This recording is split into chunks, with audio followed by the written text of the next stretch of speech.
Hallo zusammen und willkommen bei der ersten offiziellen Wolfenstein The New Order Let's Play Folge. Eigentlich ist das schon die zweite, weil ein bisschen habe ich ja schon im letzten Video gezockt, aber wir machen hier jetzt gerade direkt weiter. Ich habe ja vorhin hier hinten im Maschinenraum etwas müssen machen, die Fracht abladen. Und jetzt sind wir hier vorne wieder im Cockpit beim Fergus. Wir haben ja seine Zeitlinie ausgewählt. Und er ist hier der Superpilot. Jetzt müssen wir noch die Rutschentour ab, direkt in das Geschütztürmchen rein, vor dem Flugzeug. Und müssen hier die gegnerischen Flugzeuge killen. Das sind die mit den roten Kondensstreifen. Und sie sehen recht futuristisch aus, was eben auch schon darauf hinweist, dass Nazis technologisch hier scheinbar recht weit vorne sind. Man muss eben auch schauen, dass man die eigenen nicht unbedingt killt, wobei das hat, glaube ich, nicht wirklich Konsequenzen. Aber gleichzeitig muss man die gegnerischen abschießen, weil man ist dann relativ schnell plötzlich einfach tot, wenn man sich gegen die ganzen gegnerischen Flugzeuge nicht wehrt. Auf den einfacheren Schwierigkeitsgraden ist das eigentlich easy peasy, muss man auch nichts machen. Aber hier auch scheiße einen eigenen abgeschossen haben. Ich weiß gar nicht, wo drauf schießen. Aber hier muss man scheinbar schon ein bisschen schauen. Nicht, dass ich plötzlich abkratze in den ersten paar Minuten vom Game. Ganz schön ist die Zunge hier gemacht, nur schnell zu sagen. Da ist nochmal ein gegnerischer. Shit, weißt du, und du musst... Nein!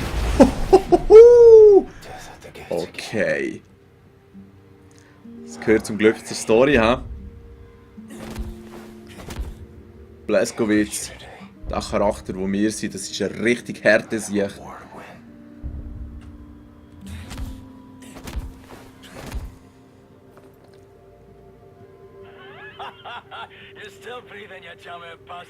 Er ist halt schon ein geiler Sieg, weil er so geil schnurrt auch. Ich muss schnell ein bisschen meine Lautstärke ein bisschen anpassen, den Kopfhörer. Sorry, wenn es ein bisschen piepst, falls. So, also, jetzt können wir hier das Medikit nehmen. So läuft das in diesem Game. Man frisst Medikits und kann sich dann so das Leben auffüllen. Ihr kennt es ja auch vom Swiss seine Twitch-Streams und ihr seht, sie texten auch drüber. Es ist halt Englisch, aber wieso? Nee, ich kann das schon erklären, wenn etwas Wichtiges gesagt wird. Jetzt momentan sehen wir, hier ist ein riesen verdammtes Manöver von den Amis auf Anflug vom Totenkopf seiner Basis. Wir haben doch ein bisschen mit Gegenwehr zu kämpfen, haben doch ein bisschen mit Steuerungsproblemen zu kämpfen. Jetzt haben wir hier diesem grossen Bomber müssen ausweichen. Und das ist anständig gemacht. Die Texturen sind sicher nicht die besten, die es gibt. Aber das Game läuft ja auf der id Tech 5 Engine. Auf den, wo das etwas sagt, wo hier das Megatexturzeug extrem gut beherrscht. Und dadurch sieht es sehr abwechslungsreich aus, aber hat auch nicht unbedingt die besten Texturen. Genug jetzt hier vom Technikgefasel. Wir sind hier auf dem Weg Richtung Meer. Irgendwie dünkt es mir, wenn man seitlich raus schaut, sinkt man nicht unbedingt. Wenn man vorne raus schaut, sinkt man wie ein Scheisse. Das ist ganz geil gemacht, aber es kann natürlich auch eine Täuschung sein. Und grundsätzlich geht es darum, dass der Wyatt, der Jungburst, die Zeitlinie, die ich beim ersten Mal durchspielen gespielt habe, in diesem Flugzeug ist. Er hat irgendwie den Pilot unterstützen, weil der ist abgekratzt und hat den Vogel jetzt im letzten Moment noch aufziehen. Und ja, wir sind jetzt scheinbar relativ nah am Meer, aber irgendwie gibt es auch keine Geste, die aufspritzt oder so. Whatever. Da ist noch eine süße Hula-Puppe, die recht Gas gibt. Jetzt müssen wir noch die Tür aufmachen. He? Und jetzt musst du schauen. Fergus, crazy Motherfucker, einfach mal rausspringen. Und zum Glück windet es hier ja nicht. He? Weil sonst hätte es sein können, dass es einem ein bisschen hingern treibt. Aber ja, Blazkowicz ist ein Tier. Jetzt müssen wir noch ein bisschen Anlauf holen und jumpen. Hoffen, dass wir genug weit kommen, dass uns der Fergus reinzieht.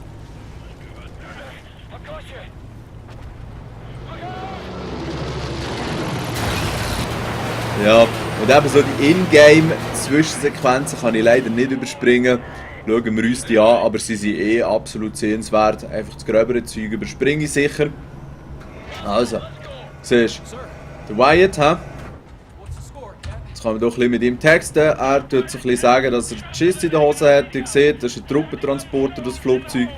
Jetzt liegen hier, glaube ich, noch irgendwo ein paar Medis rum, wenn ich mich nicht täusche. Genau, hier hätten wir sie. Und ja, ihr müsst sagen, wegen der Steuerung, wo ich natürlich ziemlich hektisch mit der Maus rumschaue. Wenn das jemandem ein bisschen Unwohlsein hervorruft in der Magengrube, sagt es einfach, dann kann ich mich ein bisschen langsamer bewegen. Du Wyatt ist ein bisschen nervös, hä? Genau, take it easy. Das sind sicher blaue Augen, richtig Straub. Also, ihr seht, wir fliegen hier wirklich wie, wow, Menschen, Straub haben. Wie im absoluten Blindflug. Und wie gesagt, unten wird es nochmal wiederholt, wenn wir es jetzt nicht schaffen, den Deadface zu töten, Totenkopf, Schädelgesicht, dann werden wir den Krieg verlieren. Darum schießen wir hier auf unser Cockpit, das mittlerweile wirklich leid aussieht, und versuchen, den heimzubringen.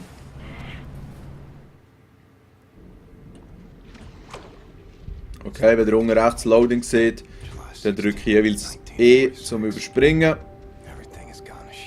Aber es geht noch nicht. Die Nazis geben Vollgas, die anderen kommen nicht hinten nach.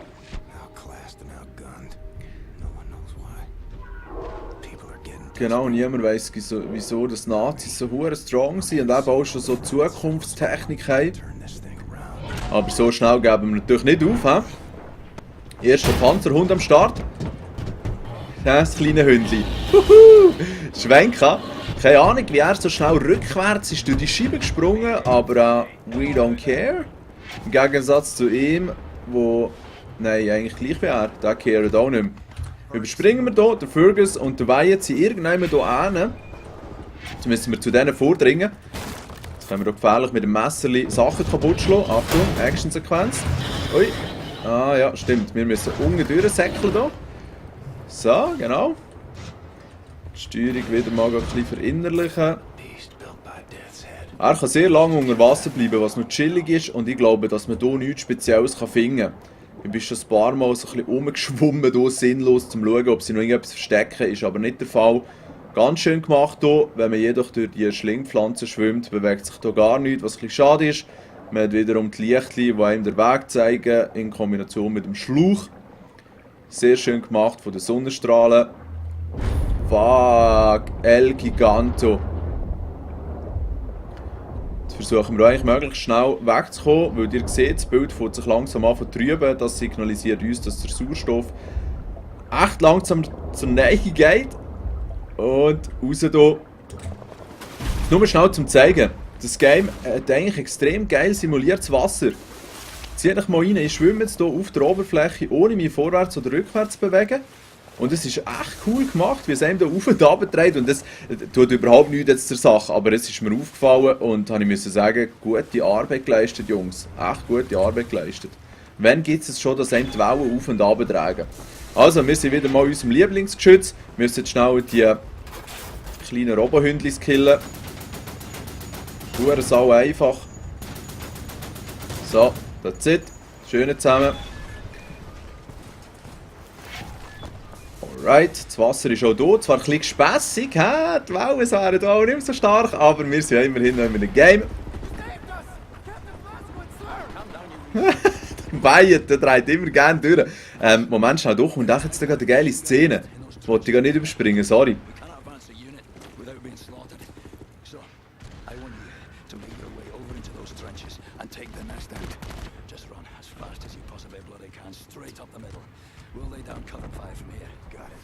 Also die Vertonung ist auf Englisch wie auch auf Deutsch, habe ich auch gespielt, die Version sehr gut. Ja, das ist auch etwas anderes, was ich gemeint habe. Eins jetzt hier muss man einfach wie der Blitz durch den Krachen durchziehen, es chattert und federt, Call of Duty Style, also hätten wir es schon geschafft. Cool. Das war eine rechte Aufregung. Also, jetzt sind wir hier in diesem Kackkanal und haben schon die ersten Gegner vor uns. Immer versuchen Headshots zu verteilen. Und jetzt noch schnell etwas ganz Wichtiges. Das wäre Totenkopfgesicht. Die Perks hier. Das ist echt etwas, was einem das Leben ein bisschen einfacher macht. Ich habe es, glaube ich, schon mal in meinem Video, das ich in Wolfenstein kurz angespielt gezeigt.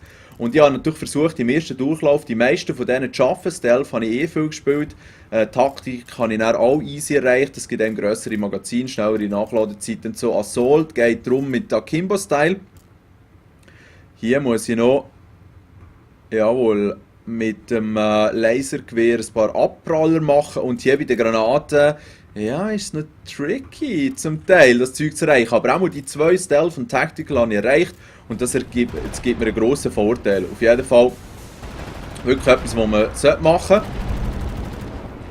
Und man muss sich aber auch ein bisschen darauf konzentrieren, um die zu erfüllen. Für die es vielleicht einmal noch spielen. So, jetzt haben wir das Geschütz von angenommen. Praktischerweise hat es hier jetzt gerade ein Loch reingegeben. So. Try to find an entrance. So.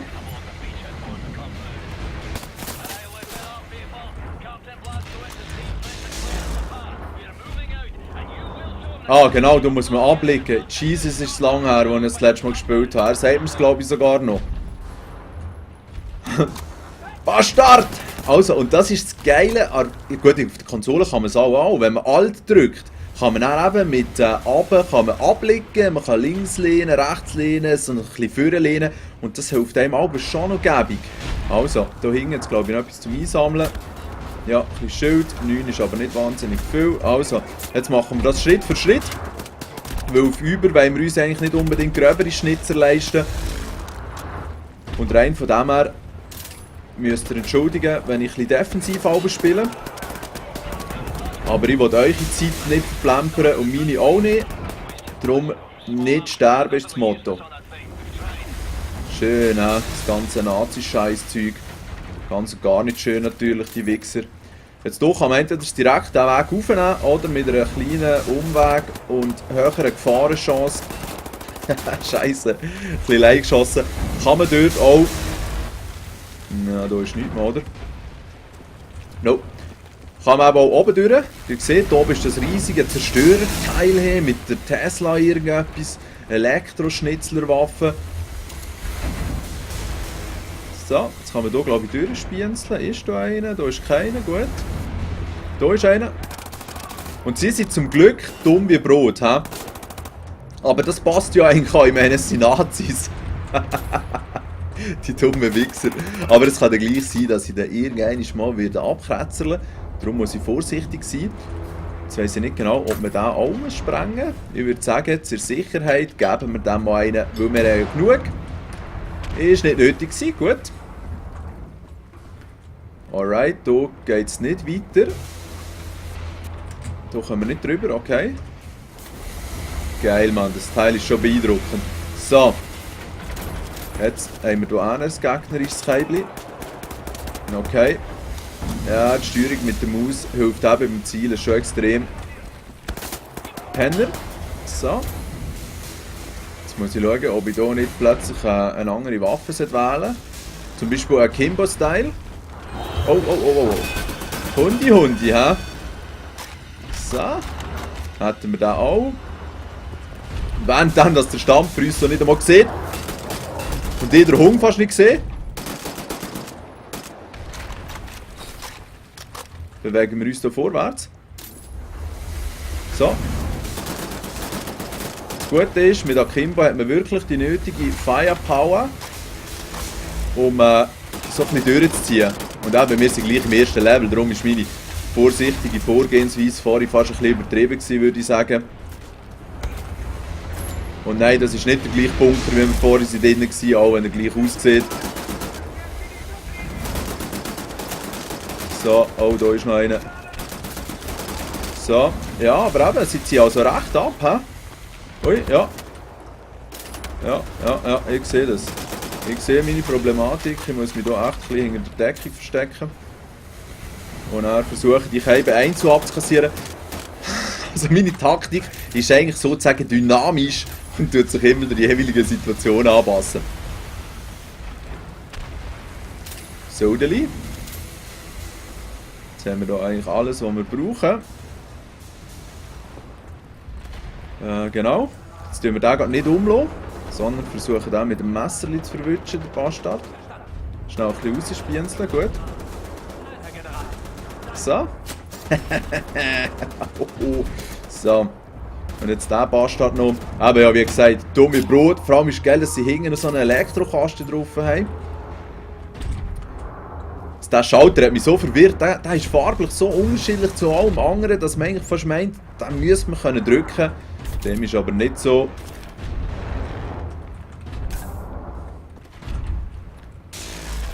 So, das nächste Opfer.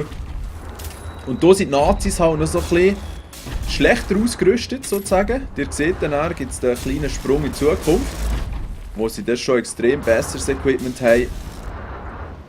Scheiße, dass sie richtig viel. Schnell schauen, ob ich hier kann sondieren kann. Einen. Jetzt versuchen wir hier den Captain Kackwurst noch als nächstes, genau. Weißt du, die Siechen sind so steinblöd. Aber ich will mich ja nicht beklagen. Hier hinten ist, glaube ich, eine Sackgasse. Und hier hinten ist keine Sackgasse.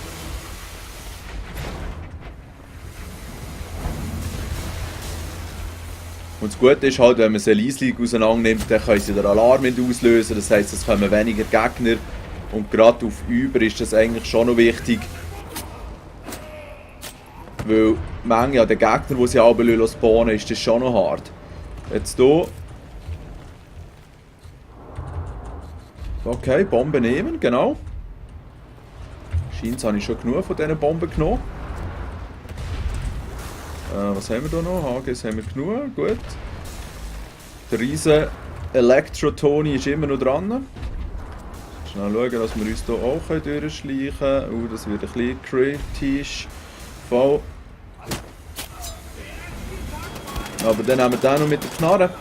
Jetzt hat der den Alarm ausgelöst, Scheissdreck. Also das war eigentlich sehr schlecht gewesen. Hier hinten ist noch das Geschütz. Aber wenn wir die jetzt so einzeln abkassieren können, oh shit, ne? Das Blut sprudelt. Wow, wow, wow, nicht wenig, nicht wenig. Also dort bin ich echt nicht so intelligent gewesen. Komm schon, jetzt haben die Schnur voll. Dass ich die dort genommen habe. Und der wartet einfach im Gang, geile Sicht. Was? Okay, Headies verteilen. Merci Jungs. Schnell schauen, wie Menge hat es noch dort? Kennen wir? Gut. Also. Jetzt können wir eigentlich das Geschütz abnehmen, wenn wir wollen. Wird uns vielleicht nichts bringen. Jetzt können wir wenigstens die Holzkiste alle noch ein bisschen schnell zerschießen. Wir haben sowieso eigentlich genug von allem. So, jetzt müssen wir hier Dynamit nehmen. Und mit dem Dynamite das Ziel hier hinten sabotieren. Jetzt können wir schnell auf die Karte schauen. Okay. Das sprengen wir in dem Fall. Mann, mit dem Ding ist man so lahm, aber eben, es ist halt schon easy, weil er so viel Firepower hat. Jetzt muss man es einfach wieder aufnehmen. Jetzt muss ich hier nicht zu nahe. Ja, scheiße, scheiße, scheiße. Nicht zu nahe. Seid ihr noch? Und plötzlich explodiert er. Yeah, yeah. Ja, also da versuchen wir noch gerade einmal. So schnell kann es nachher gehen halt. Auf Über hat man wirklich nichts zu verlieren. Dass man hier so dumm gegen Scherben ist eigentlich schon ein bisschen unglücklich, aber das gibt mir auch kurz Zeit, ein bisschen durchzuschnaufen, schnell zu schauen, ob hier noch aufgenommen wird. Und ja, ihr müsst Lichtverhältnis echt entschuldigen. Ich kaufe mir dann vielleicht noch so ein bisschen etwas besser fürs Licht.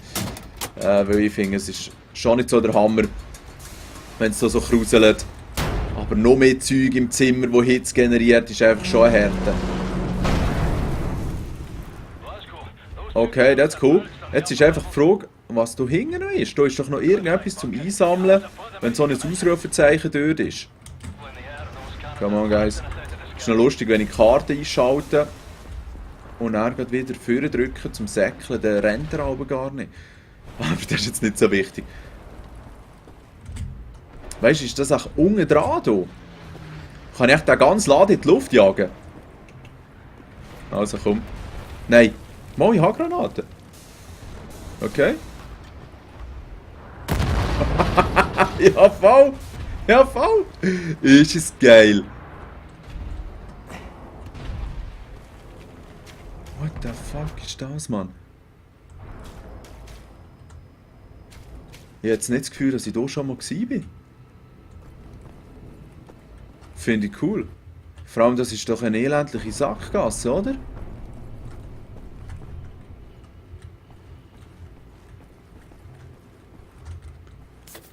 Wow! Das wäre also der zweite Weg, ohne das Tor einzubrechen in diesem Fall. Wo zur Hölle bin ich jetzt hier rausgekommen? Mal, vor sind Gleise.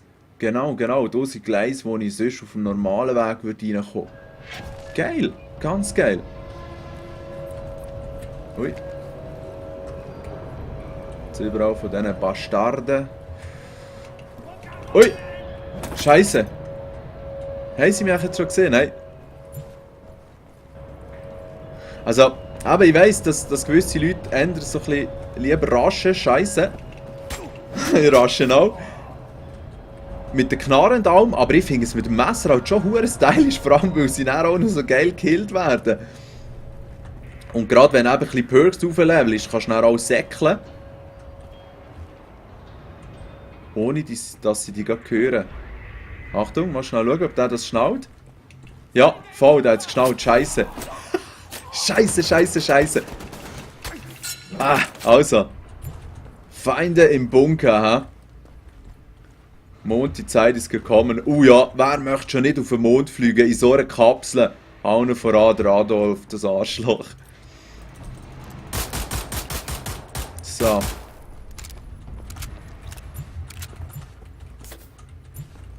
Genau.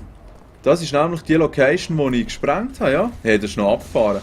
Vor allem geil, dass ich das jetzt noch gefunden habe. Ja, also beim ersten Durchgang wird man sicher nicht alles entdecken in diesem Game. Ausser man ist der halt wirklich alles entdecken will. Aber nur schon dadurch, dass es eigentlich 2 Zeitlinien gibt, muss man so 2 Mal durchspielen, wenn man alles sehen will. Gewisse, wow, schön appetitlich sieht es aus. Gewisse Zwischensequenzen sieht man nur beim einen oder beim anderen Handlungsstrang. Hey, was haben die hier für Straubs Zeug praktiziert? Hey. Gut. Also, und ich glaube, ich muss da langsam zum Ende kommen. Für die erste Folge. Und ich habe das Gefühl, dass hier oben noch ein paar Gegner könnten warten.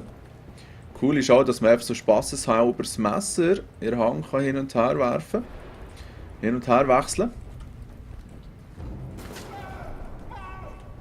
What the fuck just happened? Was jetzt? Oh mein Gott, jetzt hätte ich mich schon gesehen, aber wie denn? Ja, das war nicht klug. Also, dann machen wir jetzt hier noch einen schönen Fight.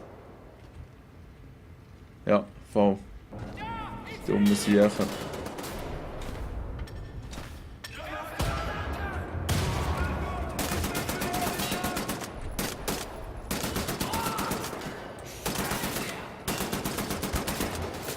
Alright, also. Jetzt hat es einige so Gegner. Schnell ein bisschen aufpassen. Was? Du siehst, hast dich gescheit übergeschlichen?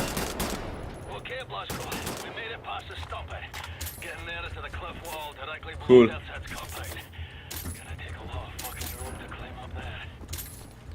Cool. Jetzt haben wir eigentlich alles verwünscht, was wir müssen. Ja, voll. Jetzt ist es eben wieder so, die sind glaube ich hier innen gespawnt, die zusätzlichen Gegner, wenn man sich nicht hat entdecken, was ich auch schon geschafft habe. Wow! Was ich auch schon geschafft habe, das ist glaube ich echt nur 2 oder 3 Gegner, die einem hier begegnen. Aber es ist nicht jedem gegeben, sich hier mit der nötigen Vorsicht vorwärts zu bewegen. Jetzt hier oben hat es dann noch eine kleine Minigun. Rechter Hand. Du siehst, hast gespienzelt, hä? Da ist sogar abgelegen. Nein, die können nichts. Ja, voll, da ist die Mähre. Und der hinten gestanden ist. Thanks, geil. Das war easy, weil ich sich ein bisschen überraschen konnte vielleicht. Ah, schau, da hat es noch etwas zum Einsammeln. Das ist noch lieb, also man wird eigentlich immer belohnt, wenn man noch so ein bisschen rumstrielen. Weißt du, darum war es auch so leicht, weil ich noch gar nicht alle gekillt habe. So, Eben ein bisschen rumstrielen und so ein bisschen den letzten Ecken noch auschecken. Dann gibt es dann auch noch ein bisschen Munition oder so. Und das ist jetzt noch eine lustige Szene hier. Beim ersten Mal durchspielen habe ich es gar nicht geschnallt.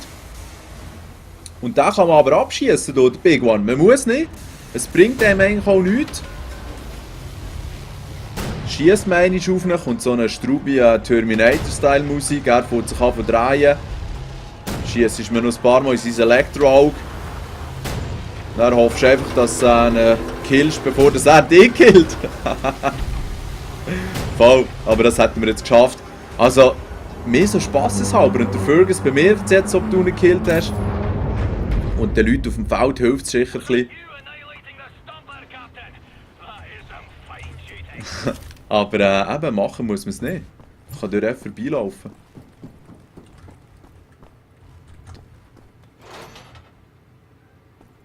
Ja, der ist nämlich auch nicht schlecht. Da habe ich nicht geschnallt. Und das weiss ich gerne noch nicht, für was das die Hebel sind. Muss ich dann gerade mal ein Walkthrough schauen. Es tut jetzt immer so Informationsschnipsel, die einem ein bisschen Zusatzinformationen über die Story geben. Jetzt hat es gerade gespeichert und ich höre auf. Aber die werde ich nicht jedes Mal durch und vorlesen, wie bei allem versuche, ein bisschen schneller vorwärts zu kommen, auch wenn ich ein bisschen schleiche. Ich hoffe, es hat euch gefallen.